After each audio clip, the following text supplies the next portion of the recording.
జై శ్రీమన్నారాయణ. నేను మీ వాణి సత్యాన్ని శ్రీ విష్ణు పరివార్ ఛానల్ నుంచి మాట్లాడుతున్నానండి. Welcome to our channel. జై శ్రీమన్నారాయణ వనిత గారు. జై శ్రీమన్నారాయణ గురువు గారు.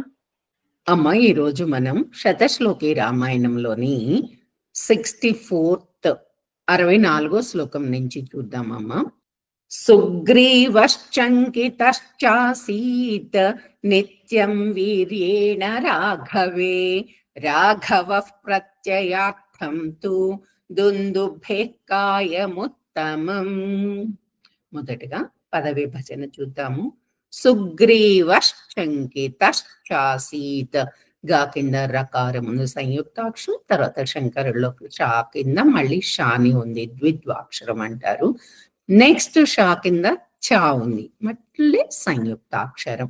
వీటన్నిటిని కూడా మనం ఫస్ట్ లెటర్ ని కొంచెం ఒత్తి మంచిగా పలకాలి, దాని ముందు పదాలతో కూడా కలుపుకుంటూ చదవాలి.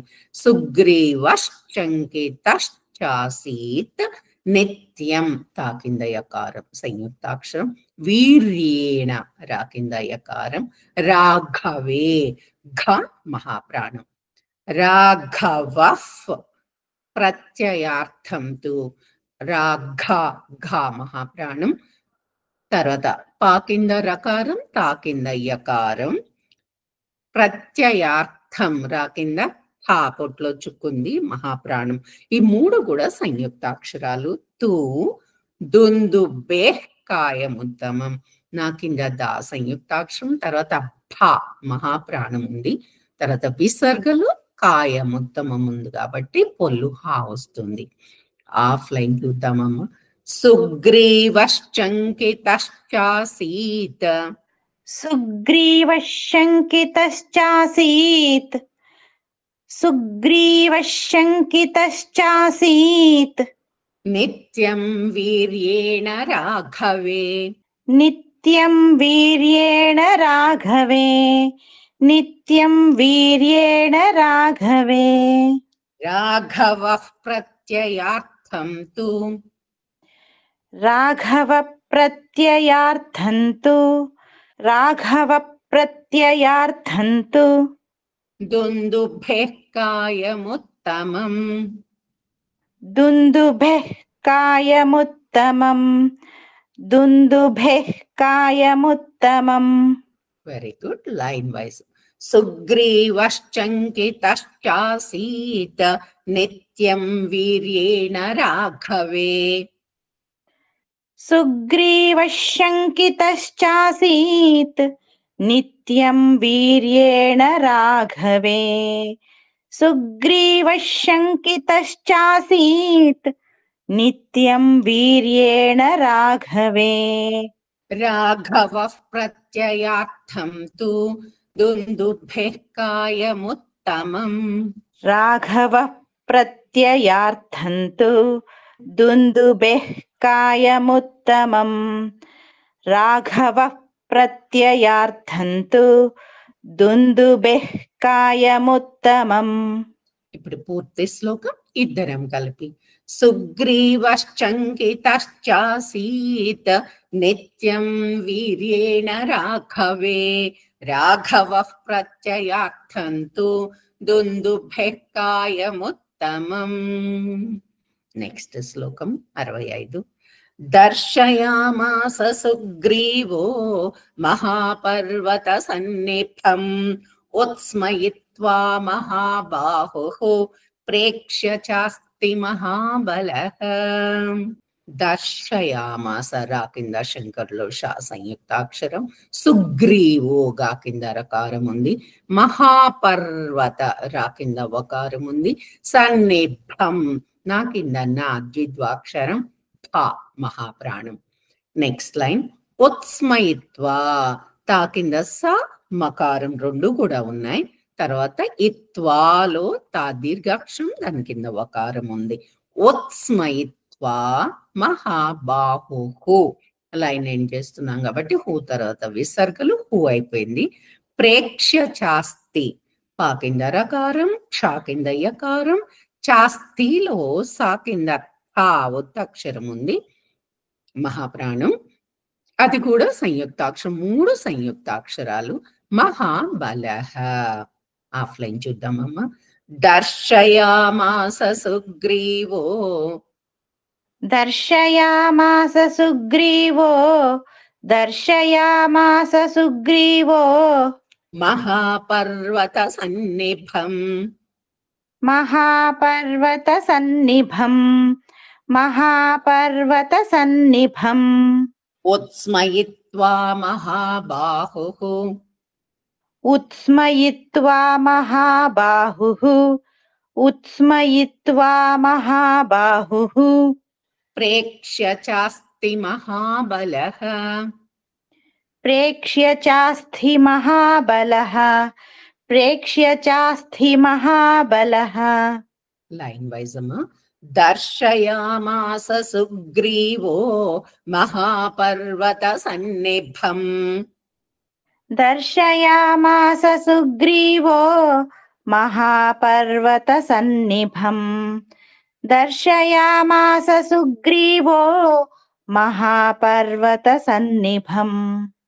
ఉత్స్మయిత్వా మహాబాహుః ప్రేక్ష్య చాస్తి మహాబలః ఉత్స్మయిత్వా మహాబాహుః ప్రేక్ష్య చాస్తి మహాబలః ఉత్స్మయిత్వా మహాబాహుః ప్రేక్ష్య చాస్తి మహాబలః. పూర్తి శ్లోకం. దర్శయామాస సుగ్రీవో మహాపర్వత సన్నిభం ఉత్స్మయిత్వా మహాబాహుః ప్రేక్ష్య చాస్తి మహాబలః. 66వ శ్లోకం. పాదాంగుష్ఠేన చిక్షేప సంపూర్ణం దశయోజనం బిభేద స పునః సాలాన్ సప్తైకేన మహీషునా. పాదాంగుష్ఠేన షణ్ముఖంలో షా కింద ఠా మహాప్రాణం ఉంది సంయుక్తాక్షరం. చిక్షేప సంపూర్ణం రా కింద అణ ఉంది సంయుక్తాక్షరం. దశయోజనం బిభేద చ సెకండ్ భా వచ్చి మహాప్రాణం గట్టిగా పలకాలి. పునఃసాలాన్ సా కింద సా ద్విత్వాక్షరం. సప్తైకేన పా కింద తకారం ఉంది సంయుక్తాక్షరం. మహేషున. ఆఫ్లైన్ చూద్దామమ్మా. పాదాంగుష్ఠేన చిక్షేప పాదాంగుష్ఠేన చిక్షేప పాదాంగుష్ఠేన చిక్షేప సంపూర్ణం దశయోజనం సంపూర్ణం దశయోజనం సంపూర్ణం దశయోజనం బిభేద చ పునః సాలాన్ బిభేద చ పునః సాలాన్ బిభేద చ పునః సాలాన్ సప్తైకేన మహేషునా సప్తైకేన మహేషునా సప్తైకేన మహేషునా. Line wise. పాదాంగుష్ఠేన చిక్షేప సంపూర్ణం దశయోజనం పాదాంగుష్ఠేన చిక్షేప సంపూర్ణం దశయోజనం పాదాంగుష్ఠేన చిక్షేప సంపూర్ణం దశయోజనం బిభేద చ పునః సాలాన్ సప్తైకేన మహేషునా బిభేద చ పునః సాలాన్ సప్తైకేన మహేషునా బిభేద చ పునః సాలాన్ సప్తైకేన మహేషునా. పూర్తి శ్లోకం.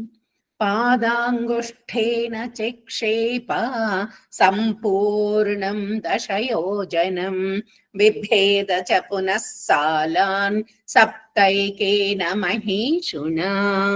67వ శ్లోకం.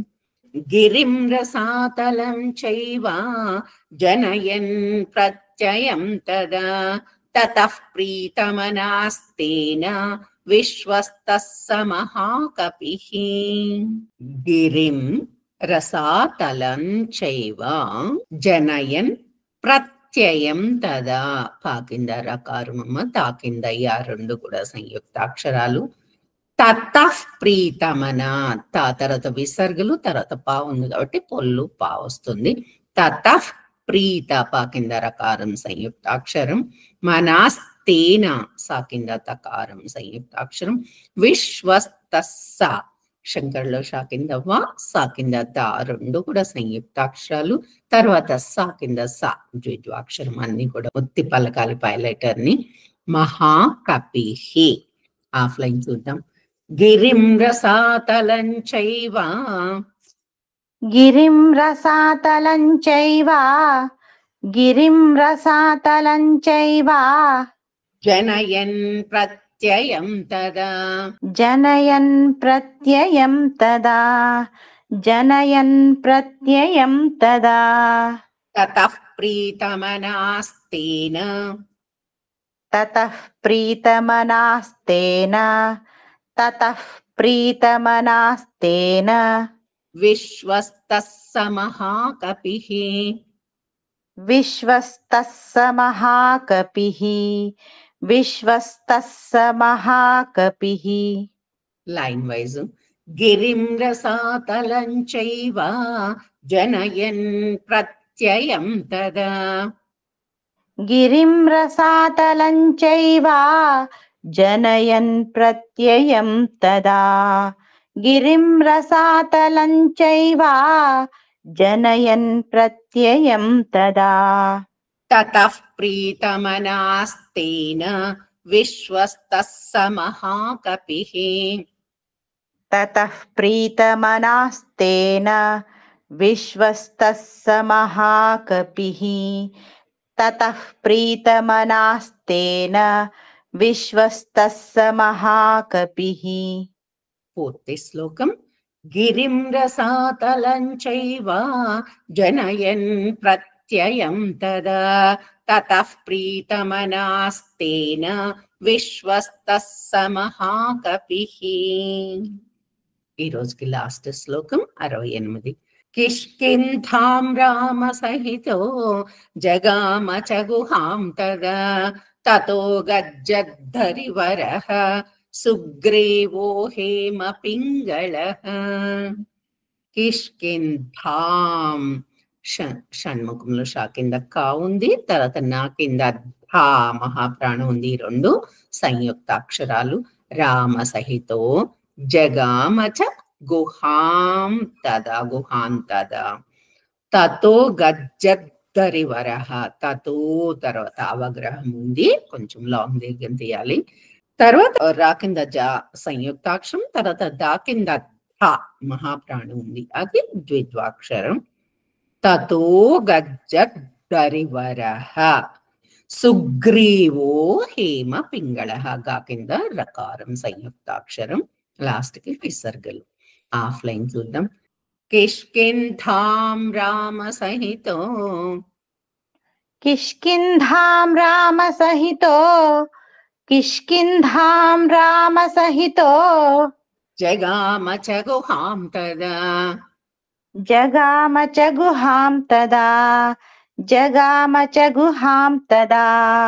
తతో గజ్జద్ధరివరః, తతో గర్జద్ధరివరః, తతో గర్జద్ధరివరః సుగ్రీవో హేమ పింగళః, సుగ్రీవో హేమ పింగళః, సుగ్రీవో హేమ పింగళః. Line wise. కిష్కింధాం రామ సహితో జగామ చ గుహాం తదా, కిష్కింధాం రామ సహితో జగామ చ గుహాం తదా, కిష్కింధాం రామ సహితో జగామ చ గుహాం తదా. తతో గజ్జద్ధరివరః సుగ్రీవో హేమ పింగళః, తతో గర్జద్ధరివరః సుగ్రీవో హేమ పింగళః, తతో గర్జద్ధరివరః సుగ్రీవో హేమ పింగళః. పూర్తి శ్లోకం ఇద్దరం కలిపి. కిష్కింధాం రామ సహితో జగామ చ గుహాం తదా, తతో గజ్జద్ధరివరః సుగ్రీవో హేమ పింగళః. జై శ్రీమన్నారాయణ. ధన్యవాదాలు గురువుగారు. జై శ్రీమన్నారాయణ. ఈ వీడియో కనుక మీకు నచ్చినట్లయితే కనుక లైక్ చేయండి, షేర్ చేయండి, అలాగే సబ్స్క్రైబ్ చేసుకోండి. మీ లైక్స్ మాకు చాలా ఇంపార్టెంట్ అండి. మీరు అందరూ కూడా లైక్ చేస్తున్నారు. ధన్యవాదాలు. ఉంటాను.